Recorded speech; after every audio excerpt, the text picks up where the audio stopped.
pikirkan. Kita mengajukan proposal yang bagus-bagus pada Tuhan. Tapi Tuhan ACC berapa itu kan kita nggak tahu.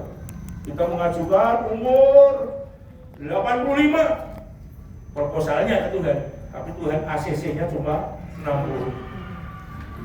Kemarin ada anak SMA juga jatuh patah, jatuh naik sepeda motor, kecelakaan tunggal jatuh. Lalu dirawat rumah sakit, bawa pulang ke rumah. Terus papa mamanya menunggui, papanya memberikan semangat pada anaknya. Kamu harus belajar yang baik ya. Kamu harus nanti sembuh. Kamu lulus SMA ini, kamu nanti melanjutkan ke perguruan tinggi. Pokoknya pesan-pesan macam-macam itu. Di samping anaknya yang sakit di bed. 5 menit setelah itu, papanya pegang-pegang tersemak-semak. Akhirnya meninggal di sampingnya anak itu. Padahal anaknya belum bisa tidak kemana-mana. Dia teriak, mama, papa gimana? Bawa ke rumah sakit tidak. Padahal umurnya masih berapa? Umurnya masih 46 tahun. Papanya itu. Ya mungkin dia proposalnya sampai berapa? Di ACC cuma 46 tahun dan di saat anaknya itu sakit tidak bisa mau. Sampai sudah saya itu dicicirkan ke kamar anaknya dulu sebelum ditaruh di ruang tamu untuk didoakan, ya, sebelum dimakamkan. Nah ini tragis sekali. Mengapa ini saya kasih contoh? Belum lama ini baru 2-3 hari yang lalu. Padahal sehat nggak ada pernah. Kalau saya tanya istrinya, apa punya sakit suami? Apa? Sama sekali nggak ada apa-apa. Ya setelah nggak ada keluar apa-apa, nggak pernah periksa apa-apa juga nggak ada keluar, ya nggak pernah apa-apapun. Flu saja nggak pernah kok. Nah, ini namanya misteri Tuhan itu di situ. Nah, maka tugas orang tua dan guru adalah menghargai keberbedaan dan keanekaragaman mereka. Anak-anak kita itu ibarat tumbuhan seperti ini, ya, tumbuh, nanti akhirnya juga akan ya, menjadi pohon yang indah dan akhirnya nanti juga akan berbuah, ya, berbuah melimpah, ya, sesuai dengan jenis buahnya, bermanfaat bagi orang lain. Maka Ki Hajar Dewantoro, sang pendiri Pendidikan Nasional Indonesia, mengatakan sekolah itu taman siswa. Taman itu menyenangkan, taman kok menyebalkan. Ya, taman itu menyenangkan. Sekolah ini dirancang sedemikian rupa supaya sekolah ini menyenangkan bagi anak-anak. Ya, parkirannya, semuanya, sanitasinya dibuat sebagai mungkin supaya anak-anak nyaman, senang. Karena ini taman. Namanya taman, ada berbagai macam jenis tanaman. Ada mangga, ada apokat, ada rambutan. Biarlah rambutan jadi rambutan. Biarlah mangga jadi mangga. Itu taman. Tugasnya penjaga taman adalah memupuk dan memberikan air, menyiangi, memberikan air, memberikan pupuk sesuai dengan jenis tanamannya. Siapa penjaga taman? Yaitu orang tua dan para guru. Tapi tidak memaksa, tidak rambutan jadi mangga. Konyol. Nah, kalau mama papa punya anak 3, mungkin ada 3 jenis tanaman di rumah. Dipikir-pikir. Oh, yang satu anak saya nomor 1 tuh mangga. Yang satu durian. Yang ketiga ini apokat, belum keren itu kan misalnya. Ya.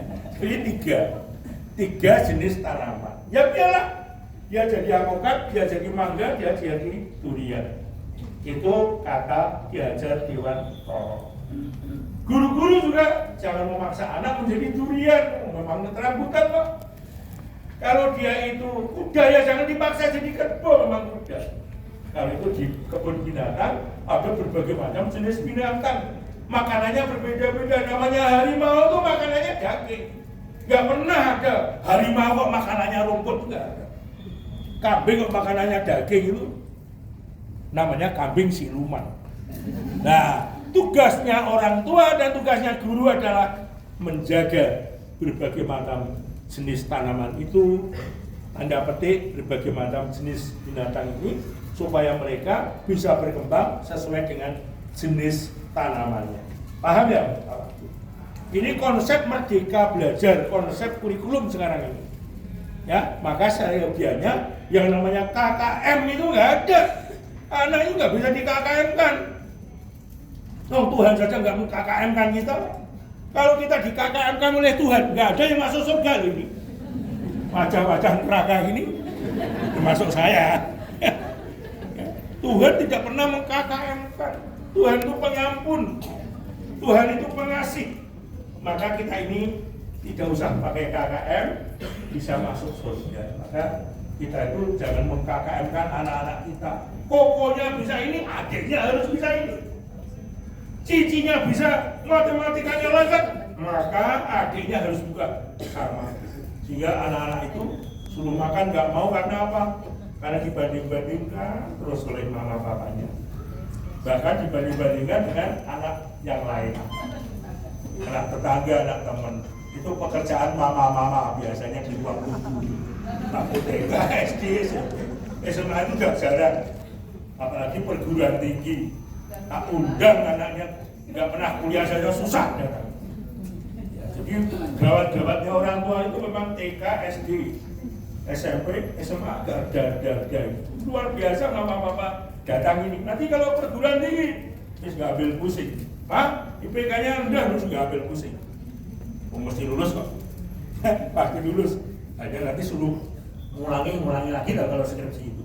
Jadi tekanan berat menyekolahkan anak itu ya justru anak TK, SD, SMP. Sampai bawahnya seperti mau pergi ke Australia. Anak TK sekarang ini mana mungkin suruh di blending. Tasnya saja seperti tas koper mau ke Amerika. Maka kalau diajak berangkat sekolah alasannya macam-macam, perutnya sakit, gatal semuanya. Kalau di perguruan tinggi ya. Mau kemana? Lihat, gak bawa apa-apa. Beda itu. Saya pernah alami yang ini. Masih kita, saya juga gambar pusing dia itu. Nanti bisa atau tidak kan? Dia kan tanggung jawab sendiri kan. Dia bukan remaja gitu ya. Udah pedagogik, bukan pedagogik. Pedagogik itu masih TK, SD, SMP, SMA itu masih pedagogik. SMA itu udah masa transisi. Udah lagi, dia cuma membawa segi 4 ini saja kuliah. Kuliah, nggak bawa tas, nggak bawa apa-apa. Ini, omongan juga nggak bawa, semuanya sudah dipakai handphone ini sudah ditempel kan di gini. Ya, jadi mobilnya sudah berbeda. Maka kalau kita lupa ruang-ruang konvensionalnya, anak-anak kita itu seperti tape ketan aja. Tape ketan itu gimana ya tape ketan itu? Nggak jadi pokoknya ini. Maka kita harus waspada, didik anak itu kaki kiri, kaki kanan. Jangan saja bisa anak nendang bola, tetapi anak juga harus bisa menggiring bola, bekerja dalam tim. Kalau hanya bisa nendang bola, nggak bisa menggolkan, tapi harus bisa kerjasama dalam satu tim. Nah ini Pak, maka seorang teolog dari Tiongkok namanya Confucius mengatakan 10 tahun diperlukan untuk menanam pohon. Cuma 10 tahun menanam pohon, tapi 100 tahun diperlukan untuk mendidik manusia. Jadi mendidik manusia itu butuh 100 tahun. Maka kalau mama papa negur anak mama papa yang sekarang di SMA ini, bangun! Mama bilang apa? Ini bangun! Sudah jam 8, bangun! Berkali-kali mengulang-ulang terus, yang sabar. Karena memang 100 tahun. 100 tahun, sabar. Bangun! Papa dibantu nyuci mobil, kamu kalau sekolah juga pakai ini di antara papa sekarang dia nyuci mobil dengan papa. Ngantuk Pak. Bangun, ayo. Apalagi sering orang tua kalau pas libur itu justru jadi masalah di keluarga. Dibiar masuk terus. Tahun ini ada libur akhir semester, Natalan, tahun baru mau pusing saya di rumah itu. Katanya, lu melihat saja sebel juga. Orang tuanya saya melihat anaknya sebel, apalagi gurunya itu kan. Maka kalau masih bulan ini gantian.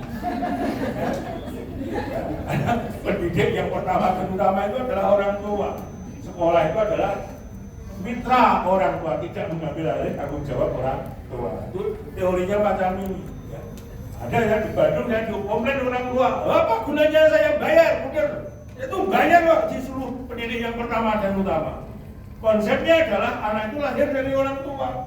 Paling lama anak itu juga hidup bersama dengan orang tua. Nanti akan kembali ke orang tua. Maka ada serah terima. Ada lagi yang ke-12 diserahkan lagi pada orang tua. Karena yang mempunyai tabungan emosional yang paling banyak itu adalah orang tua. Maka kalau ada anak-anak yang problem, itu yang karena problem yang utama adalah keluarga. Saya tidak hanya omong kosong ini, saya empiris riset penelitian. Anak-anak PL, kamu dulu yang cowok semua, jam setengah 12 belum pulang. Setengah 12 malam. Ya, saya pengurus